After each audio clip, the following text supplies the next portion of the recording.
Iran telah melakukan kesilapan maut apabila menukar krisis di Selat Hormuz menjadi serangan langsung ke atas 3 pangkalan dan kemudahan yang berkaitan dengan Amerika Syarikat di Timur Tengah. Pada hari Rabu, 10 Jun 2026, penawal revolusi Iran menyatakan bahawa mereka telah melancarkan peluru berpandu dan drone ke atas kedudukan Amerika di Bahrain, Jordan dan Kuwait. Selepas Trump memberi kebenaran untuk menyerang sasaran Iran berhampiran Selat Hormuz, pihak kiri cuba menggambarkan reaksi Teheran sebagai satu demonstrasi kekuatan, tetapi tindakan itu sebenarnya mendedahkan perkara lain. Rejim Iran merasakan tekanan, bertindak secara impulsif dan kini kelihatan sebagai pihak yang meningkatkan ketegangan terhadap kuasa tentera terbesar di dunia. Sementara peluru berpandu dipintas, sementara siren berbunyi di Teluk Parsi, dan sementara pengawal revolusi cuba menukar tindakan balas menjadi propaganda, disitulah perangkap itu berbalik kepada Iran sendiri. Rejim itu menyerang dan menunjukkan kelemahan, cuba menakut-nakutkan, tetapi memberi peluang kepada Trump untuk mengetatkan lagi kepungan. Apa yang Iran lakukan apabila menyerang pangkalan Amerika? Kenapa Trump tidak terjebak dengan provokasi panik itu? Bagaimana tindakan balas ini boleh menjadi masalah yang lebih besar untuk Tehran? Saya akan ceritakan semuanya kepada Anda sebentar lagi. Jika Anda suka kandungan yang terus terang dan tidak berbelit-belit seperti ini, pertimbangkan untuk melanggan, kerana di sini ada video seperti ini setiap hari. Krisis bermula selepas helikopter terhempas dari Amerika Syarikat berhampiran Selat Hormuz. Trump menyalahkan kejadian itu kepada Iran dan menyatakan bahawa kedua-dua anggota tentera itu berada dalam keadaan baik. Komando Pusat Amerika Syarikat memaklumkan bahawa anak kapal telah diselamatkan selepas helikopter itu terhempas ke laut dalam satu operasi yang melibatkan sebuah kapal tanpa pemandu. Perincian ini penting kerana ia menafikan Teheran daripada naratif penghinaan terhadap Amerika. Iran tidak menjatuhkan moral Amerika Syarikat. Rejim itu mencetuskan satu krisis melihat anggota tentera diselamatkan dalam keadaan hidup dan membuka jalan untuk tindak balas secara langsung terhadap struktur ketenteraan mereka sendiri di rantau itu. Tindak balas Amerika menyasarkan sasaran Iran yang berkaitan dengan pertahanan udara, kawalan di darat dan radar pengawasan berhampiran Selat Hormuz. Matlamatnya adalah untuk mengurangkan keupayaan Iran mengancam pasukan Amerika, pesawat dan laluan maritim di salah satu kawasan paling sensitif di dunia.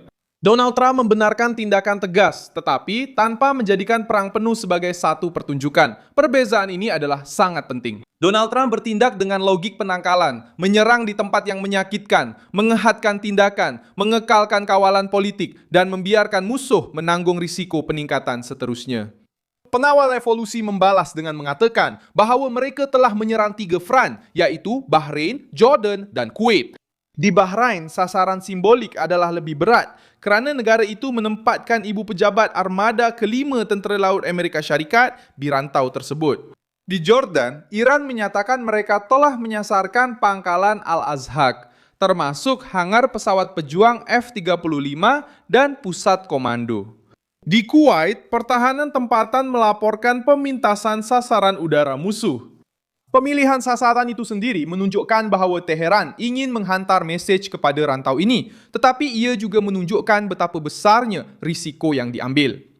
Bahrain, sasaran simbolik adalah ibu pejabat Amerika Syarikat. Di Bahrain, ibu pejabat Jordan, sasaran simbolik, sasaran Bahrain, simbolik, telah dinyatakan dan diambil tanggungjawab. Bahrain, ibu pejabat kelima adalah sasaran simbolik utama di antara negara-negara yang menjadi sasaran serangan udara. Apa yang Teheran lakukan adalah memilih sasaran simbolik yang lebih bersifat serantau, tetapi ibu pejabat utama itu membawa mesej simbolik yang berat kepada pihak yang bermusuhan. Ibu pejabat itu sendiri adalah sasaran simbolik utama. Ibu pejabat Amerika Syarikat menjadi sasaran simbolik di rantau ini. Di Bahrain, ibu pejabat simbolik itu telah dinyatakan sebagai sasaran serangan udara terhadap pihak musuh. Jordan juga berkata telah menembak jatuh 5 peluru berpandu yang dilancarkan dari Iran ke arah Al-Azhaq dengan serpihan jatuh tanpa menyebabkan kecederaan atau kerosakan. Bahagian ini mengubah berat naratif tersebut.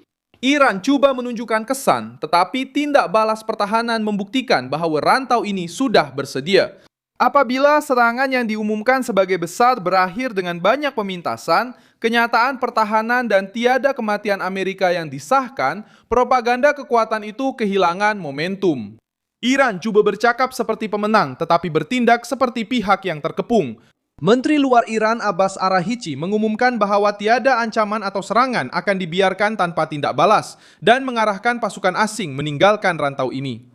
Ayat ini direka untuk kelihatan kuat, tetapi ia juga menunjukkan rasa tidak selesa. Jika kehadiran Amerika tidak relevan, Teheran tidak perlu begitu mendesak agar mereka keluar. Sebab itulah tindakan balas itu disertai dengan ancaman. Iran tidak tenang. Iran bertindak balas kerana mereka kehilangan pengaruh. Trump mengubah keadaan kerana dia tidak menerima keadaan itu. Dia tidak bertindak seperti yang dijangka oleh media. Serangan Amerika terhadap radar, pertahanan udara dan stesen kawalan Iran sudah pun menghantar mesej ketenteraan.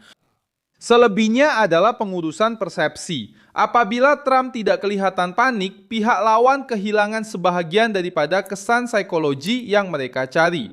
Teheran melancarkan peluru berpandu untuk cuba kelihatan lebih hebat daripada yang sebenarnya, tetapi mereka menemui pertahanan aktif dan seorang presiden yang tidak tergesa-gesa memberikan drama percuma kepada musuh-musuhnya. Wilayah itu sudah pun tegang sebelum pusingan ini bermula. Bahrain, Kuwait dan Jordan tidak mahu menjadi pentas perang yang dicetuskan oleh rejim Iran untuk menyelamatkan naratif dalaman mereka. Apabila peluru berpandu melintasi langit negara-negara ini, kerajaan tempatan perlu mengaktifkan pertahanan, melindungi orang awam dan memberi respon terhadap tekanan keselamatan. Iran cuba mengatakan bahawa mereka hanya menyasarkan Amerika Syarikat, tetapi sebenarnya mereka mengalihkan risiko ke seluruh rantau. Inilah kontradiksinya. Teheran bercakap tentang kedaulatan, tetapi melancarkan peluru ke ruang udara negara lain. Mereka bercakap tentang diplomasi, tetapi menggunakan drone dan peluru berpandu sebagai bahasa politik. Mereka bercakap tentang keselamatan serantau, tetapi memaksa jiran-jiran mereka berlari ke tempat pelindungan dan sistem pertahanan. Pangkalan Al-Azraq di Jordan menjadi tumpuan kerana Iran mendakwa telah menyasarkan hangar F-35 dan pusat komando. Walaupun tanpa pengesahan, tanpa mengira kerosakan pada sasaran tersebut, pemilihan pengumuman itu sudah menunjukkan niat propaganda. Teheran tahu bahawa menyebut jet pejuang canggih dan komando tentera akan menjadi tajuk utama. Tetapi Teheran juga tahu bahawa dengan berbuat demikian, ia secara terbuka mengakui tindakan terhadap aset strategik Amerika. Jika niatnya adalah untuk menakutkan Trump, hasilnya mungkin sebaliknya. Di Bahrain, yang paling simbolik ialah Armada kelima. Kehadiran tentera laut Amerika di sana menyokong operasi di Teluk Parsi, Laut Merah, Laut Arab, dan laluan-laluan berdekatan. Menyerang kawasan ini bermakna mengusik jantung kehadiran maritim Amerika di rantau tersebut. Iran tahu tentang perkara ini, sebab itu mereka memilih sasaran tersebut. Tetapi memilih simbol tidak bermakna menewaskan simbol itu. Apabila pertahanan meminta serangan dan tiada pengesahan kerosakan yang ketara, naratif Iran lebih bergantung kepada kenyataan rasmi berbanding hasil yang konkret. Rejim itu menjerit kuat kerana mereka perlu kelihatan kuat selepas terkena serangan di sasaran berhampiran Hormuz. Di Kuwait, pemintasan sasaran udara musuh mengukuhkan imej rangkaian serantau yang bersedia. Ini juga membantu Trump. Dasar kekuatan Amerika Syarikat tidak hanya bergantung kepada serangan tunggal. Ia bergantung kepada pakatan, pangkalan, sistem pertahanan, kehadiran tentera laut dan keupayaan bertindak balas. Rantau ini telah melihat bahawa ancaman tidak akan dibiarkan begitu sahaja. Mereka telah melihat bahawa terdapat tindak balas. Mereka telah melihat bahawa terdapat kos. Sejarah Iran membantu untuk memahami mengapa serangan ini adalah satu kesilapan. Pengawal revolusi sentiasa bekerja dengan tekanan tidak langsung, milisia, proksi dan ancaman di laut. Rejim itu lebih suka beroperasi dalam kawasan kelabu, menolak sekutu dan kumpulan bersenjata untuk mengekalkan jarak rasmi daripada perang secara langsung. Kali ini, dengan melancarkan serangan ke atas pangkalan Amerika di 3 negara, Tehran keluar dari kawasan kelabu dan meletakkan tanda tangannya di tengah-tengah krisis. Tanda tangan itu mungkin menggembirakan propaganda dalaman untuk beberapa jam, tetapi ia akan menuntut harga selepas itu.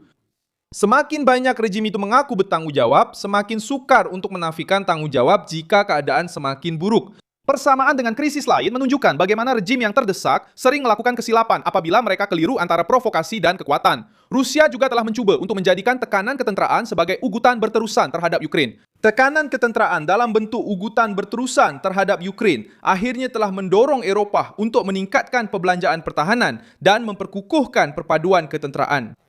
China menggunakan tekanan di Indo-Pasifik, tetapi setiap tindakan agresif hanya mempercepatkan pembentukan pakatan untuk mengekangnya di sekelilingnya. Sementara Teheran melepaskan tembakan ke atas pangkalan Amerika dan bercakap tentang tindak balas yang tegas. Sekutu-sekutunya di rantau itu juga menghadapi tekanan. Ini menyebabkan rejim tersebut terdedah kepada dua ancaman serentak.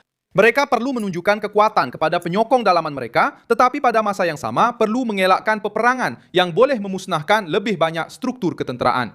Donald Trump menyadari percanggahan ini dan sedang bertindak dengan kejam terhadapnya.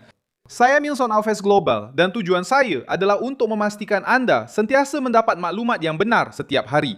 Pautan berita ada di dalam deskripsi video. Sila tekan butang suka pada video ini, langgan saluran ini dan di akhir nanti, lihatlah ruangan komen supaya anda lebih terlibat dengan komuniti Milson Alves.